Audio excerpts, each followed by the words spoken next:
Hai, saya Alif. Di video kali ini saya akan membuat tugas akhir yang pembahasannya adalah perkalian vektor dengan dot product dan cross product. Jadi setelah ini saya akan lama tidak upload untuk videonya karena ini adalah tugas akhir dan mudah-mudahan semuanya bermanfaat. Silakan simak dan mudah-mudahan paham. Mohon maaf atas salah kata atau penjelasan yang lainnya, kata kurang jelas atau yang lainnya juga. Mudah-mudahan bisa diterima informasinya dengan baik, penjelasannya juga bisa didefinisikan dengan gampang. Terima kasih dan silakan simak videonya.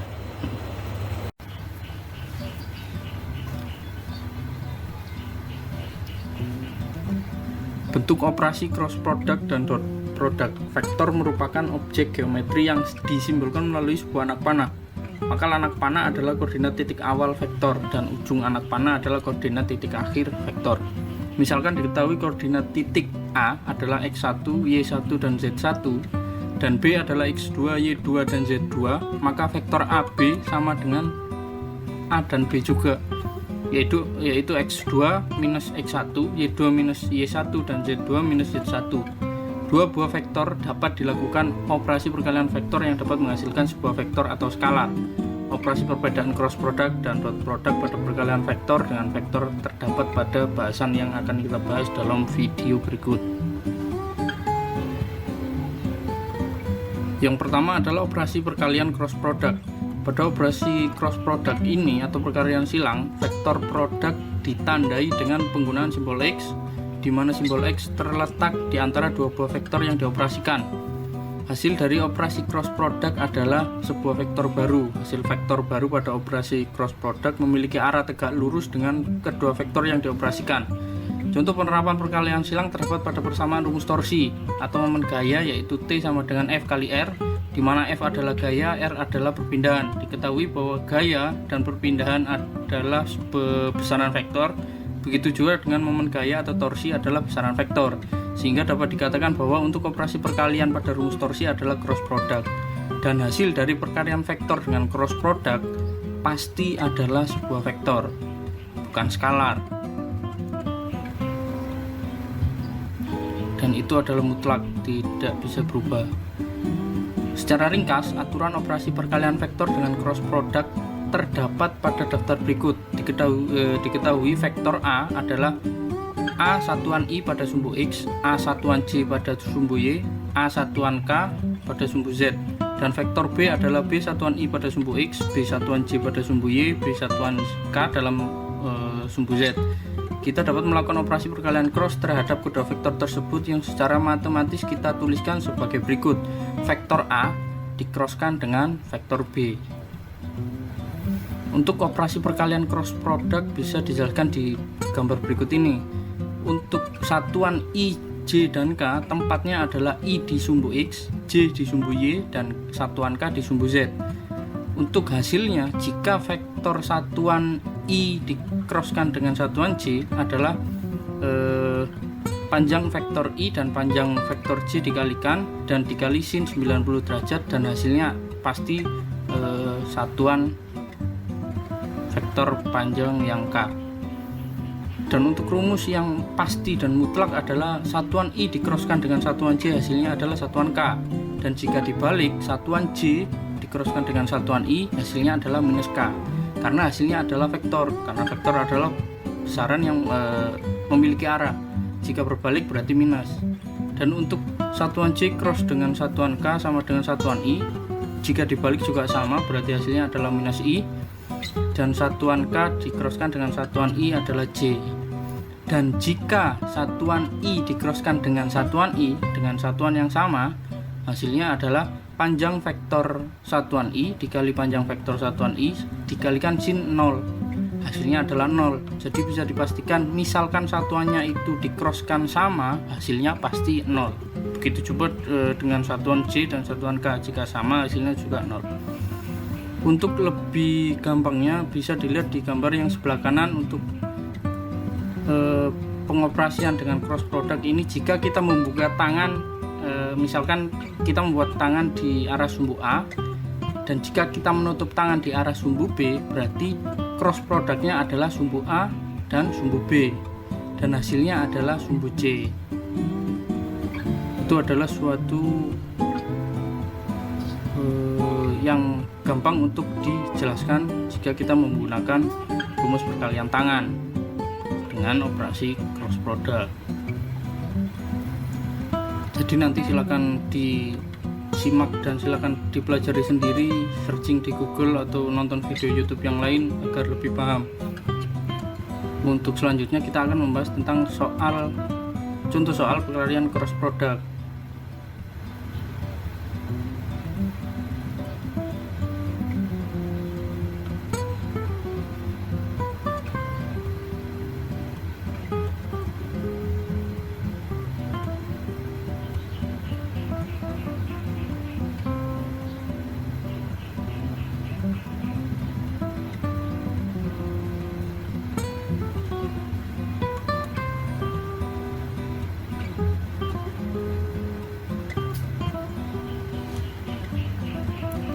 Berikut adalah contoh soal cross product.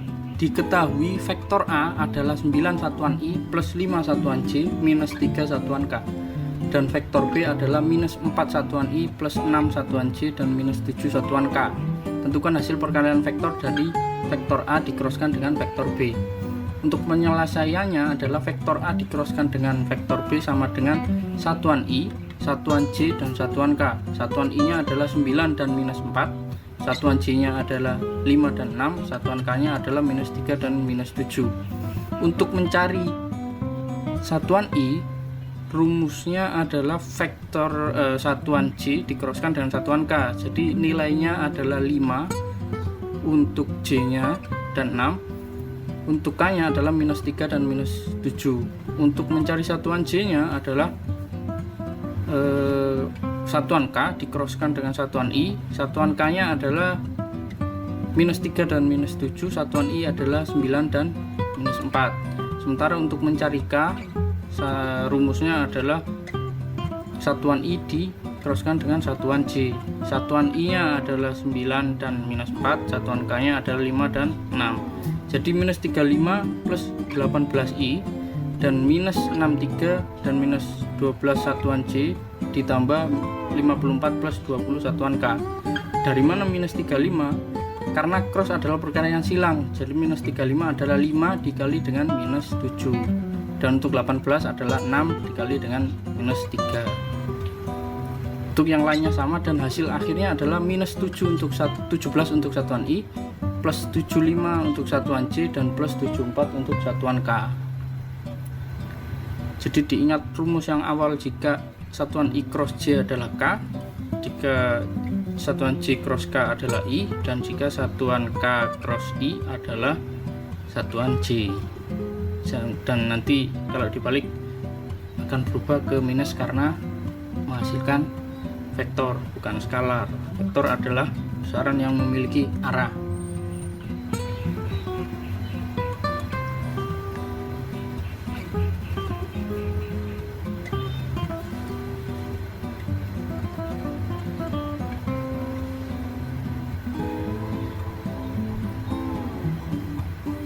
Yang kedua adalah operasi perkalian dot product. Operasi dot product atau perkalian titik atau scalar product ditandai dengan penggunaan simbol titik di antara vektor yang dioperasikan. Titik dalam artian adalah dot. Hasil dari perkalian vektor dengan dot product adalah sebuah skalar. Jadi yang cross adalah vektor, hasil dari operasi dot product adalah skalar, hanya memiliki nilai, tidak memiliki arah. Contoh penerapan perkalian titik terdapat pada persamaan usaha, yaitu W, yaitu perkalian gaya F dan perpindahan atau S. Diketahui bahwa gaya dan perpindahan merupakan besaran vektor, sedangkan usaha atau W adalah besaran skalar. Sehingga bentuk operasi perkalian pada rumus usaha adalah W sama dengan F dikali S merupakan dot product, dan hasilnya pasti skalar. Itu yang perlu kita ingat. Jika dot pasti skalar, tapi kalau cross hasilnya pasti vektor. Secara ringkas, atau operasi perkalian vektor dengan dot product terdapat pada daftar berikut. Misalkan terdapat vektor A sama dengan A satuan I pada sumbu X plus A satuan J pada sumbu Y plus A satuan K dalam sumbu Z. Dan vektor B nya adalah B satuan I pada sumbu X plus B satuan J pada sumbu Y plus B satuan K pada sumbu Z. Kita dapat melakukan operasi perkalian dot terhadap kedua vektor tersebut yang secara matematis kita tuliskan sebagai berikut, yaitu vektor A dot dengan vektor B.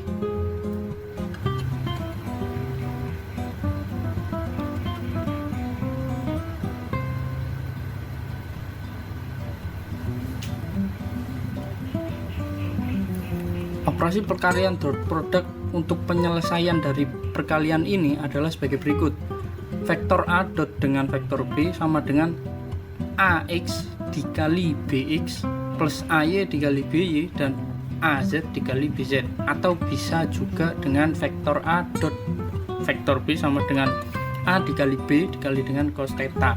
Theta adalah sudut antara vektor A dan vektor B. Kita dapat menghitung sudut antara dua vektor theta menggunakan rumus berikut. Jadi cos theta sama dengan vektor A dot vektor B per A dikali B.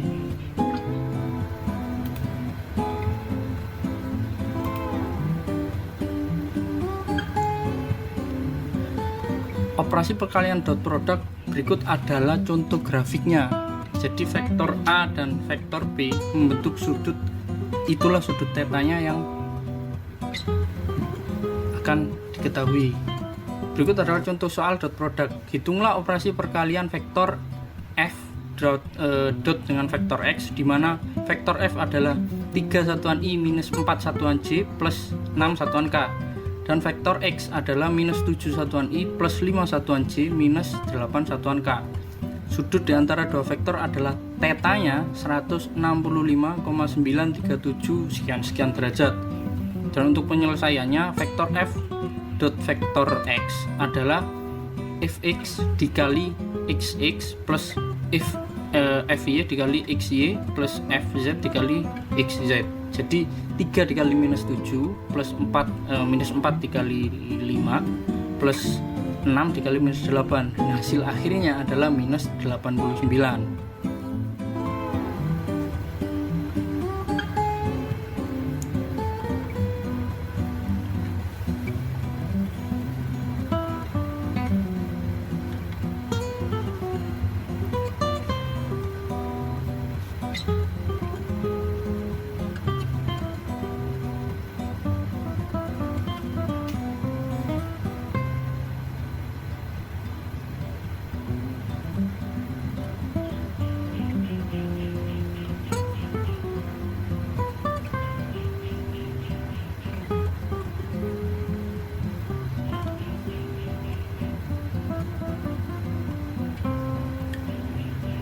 Kita juga dapat menyelesaikan dengan cara alternatif sebagai berikut. Jadi ada cara lain dari cara yang pertama. Pertama kita cari besar vektor F.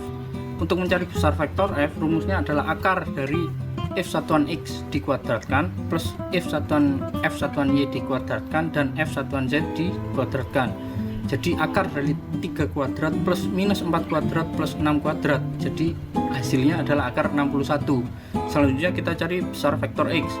Vektor X sama dengan rumusnya sama dengan vektor F, yaitu akar dari X satuan X kuadrat plus X satuan Y kuadrat plus X satuan Z kuadrat. Jadi akar dari minus 7 kuadrat plus 5 kuadrat plus minus 8 kuadrat adalah akar dari 138. Terakhir kita hitung perkalian dot vektor F dan dot vektor X. Jadi vektor F yang dot vektor X sama dengan F dikali X dikali cos theta. Jadi F nya adalah akar dari 61 dikali dengan X nya adalah akar dari 138 dikali dengan cos tetanya. Tetanya tadi adalah 165,937 poin-poin sekian, dan hasil akhirnya akan tetap sama, yaitu minus 89. Jika kita jabarkan dengan cara ini, mungkin kita akan lebih paham tapi lebih ribet. Tapi silahkan pilih sendiri dengan cara yang cepat atau cara yang satu itu. Terima kasih, sekian dari video saya, mudah-mudahan paham. Saya Muhammad Alif Al-Huni dan terima kasih, sampai jumpa.